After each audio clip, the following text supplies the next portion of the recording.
নমস্কার। শ্রী শ্রী ব্রহ্ম বৈবর্ত পুরাণ প্রকৃতি খণ্ড নবম অধ্যায় পৃথিবীর উপাখ্যান এবং ভূমিদানের ফলকথন। পৃথিবীর বিবরণ শুনিয়া নারদ নারায়ণ প্রতিকণ ভাবে গদগদ। নারদ কহেন পুনঃ শুনো ভগবান, কৌতূহল বারে মম শুনিতে আখ্যান। হরণ করিলে ভূমি কিংবা কোন জন, অম্বুবাচী দিনে মাটি করিলে খনন। অন্যের ভূমিতে শ্রাদ্ধ কুপাদি খনন, ভূমিতে করিলে কেহ রেতের স্খলন। কোন পাপ হয় প্রভু কহে এইবার, সমস্ত পাপের বল কিবা প্রতিকার। পৃথিবীরে পুজিলে কোন পাপ হয় ক্ষয়, পৃথিবীর জন্ম কথা কহ মহাশয়। অগতির গতি প্রভু তুমি নারায়ণ, কৃপা করি কর মোর প্রার্থনা পূরণ। ভকত বৎসল প্রভু দেবনারায়ণ, কহিলেন সব কথা পুলকিত মন। নারায়ণ কহিলেন শুন মতিমান, তোমারে কহিব আমি অপূর্ব আখ্যান। দ্বাদশ অঙ্গুল ভূমি বিপ্রে দেয় যেই, বিষ্ণুর মন্দিরে যাবে মরণান্তে সেই। সর্বস্ব যুক্ত ভূমি যে করে প্রদান, বিষ্ণুপদে সেই জন করে অবস্থান। সে ভূমির রেণু সংখ্যা যতগুলি হয়, তত বর্ষ বাস করে হরির আলয়। গ্রাম ভূমি ধান্য দান করে যেই জন সেই বস্তু করিবে গ্রহণ। উভয়েই সর্বপাপ মুক্ত হয়ে যায়, বৈকুণ্ঠে বসতি করে সংশয় কি তাই। ভূমি প্রদানের যে করে সমর্থন, পূর্ণ ফলে করে সেই বৈকুণ্ঠে গমন। নিজ দত্ত পরদত্ত ব্রাহ্মণের ধন, হরণ করিলে হয় নরকে পতন। যতদিন চণ্ড সূর্য রহে বিদ্যমান, কালসূত্র নরকেতে করে অবস্থান। পুত্র পৌত্র সহ তার বংশধরগণ, ভূমিশূন্য হয়ে করে নরকে গমন। গোচারণ মাঠে শস্য রূপে যেই জন, কুম্ভীপাক নরকেতে করিবে গমন। চতুর্দশ ইন্দ্রপাত হয় যত দিনে, ততকাল নরকেতে থাকে নির্বাসনে। বিস্তারিয়া কহি সব শুনো মহাভাগ, যেই জন রুদ্ধ করি গোষ্ঠ ও তরা। রোপণ করিবে শস্য শুনমতিমান, অসিপত্র নরকেতে করিবে প্রস্থান। চতুর্দশ ইন্দ্রের না হইলে পতন, নরকেতে অবস্থান করে সেই জন।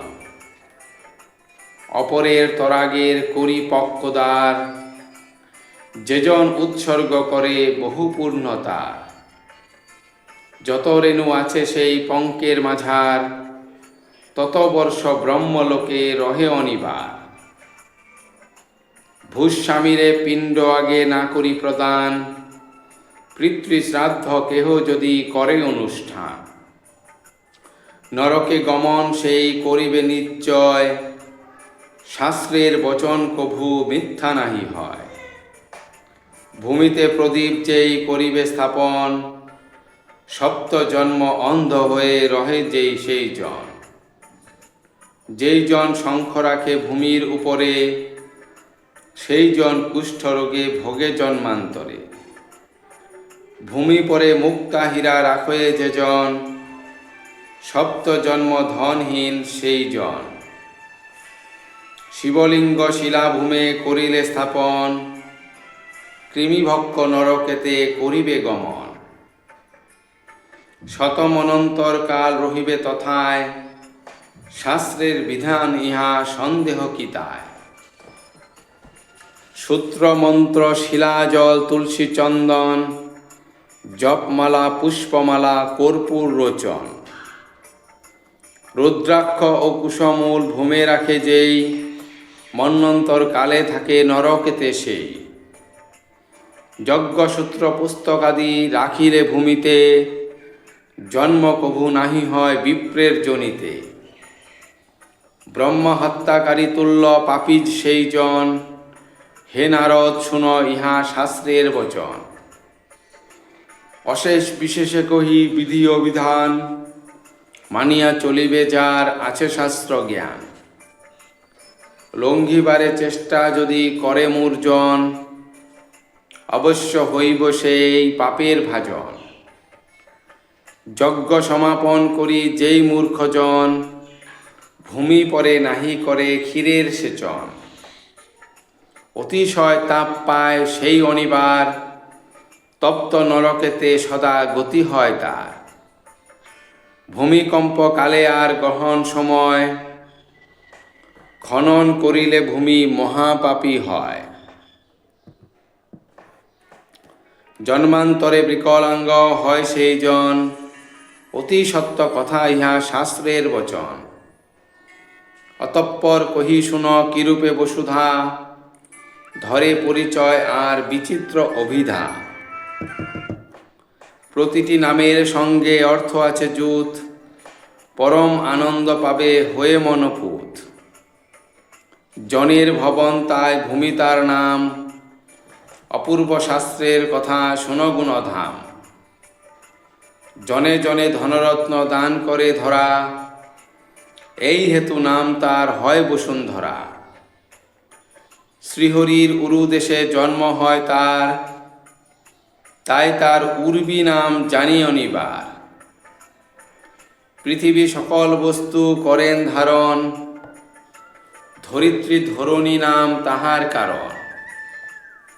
এই ধরা বহুজাগ যজ্ঞের আধার, সকলেই জানে তাই ইজ্জা নাম তার। খণ্ড প্রলয়ের কালে ক্ষীণকায়া থাকে, তাই তারে সর্বজন খৌনি বলে ডাকে। মহাপ্রলয়ের কালে ক্ষয়প্রাপ্ত হয়, সেই হেতু সর্বজন ক্ষিতি তারে কয়। কশ্যপ তনয়া পৃথিবী তাই সর্বজন, কাশ্যপী নামেতে তারে জানে অনুক্ষণ। অচলা তাহার নাম সদাস্থির তাই, নিশ্চল ভাবেতে দেবী রহে সর্বদাই। বিশ্বের ধারণ করে দেবী মনোহরা, সর্বজনে জানে তাই নাম বিশ্বম্ভরা। রূপেতে নাহিক অন্ত দেবী বসুধার, তাইতে অনন্তা নাম হইল তাহার। পৃথুর তনয়া বলি শুনগুণধাম, সর্বলোকে দিলা তারে পৃথিবী এ নাম। পৃথিবী মাহাত্ম কথা অতি মনোহর, কহিলাম সব কথা তোমার গোচর। আর কি জানিতে বাঞ্ছা কহ তপোধন, সবিস্তারে আমি তাহা করিব বর্ণন। এত বলি ভগবান নীরব হইলা, প্রকৃতি খণ্ডেতে পৃথিবী মাহাত্ম্য রচিলা। প্রকৃতি খণ্ডে নবম অধ্যায় সমাপ্ত। ধন্যবাদ।